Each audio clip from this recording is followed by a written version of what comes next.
Hello, this is Erin, and I am going over the Build a Database Connection file portion of the Enhancement 2 assignment for week 3. And let's go over to NetBeans. This week we created a connections.php file in the library folder, and so there that all is. We created a PDO connection function, and so let's run that. And we got a blank screen, so at this point that's a good thing, apparently.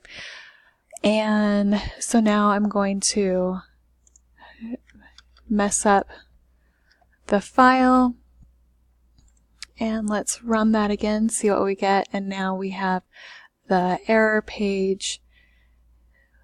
Sorry, the server experienced a problem. So it all works correctly and everything is linking up appropriately. Thanks.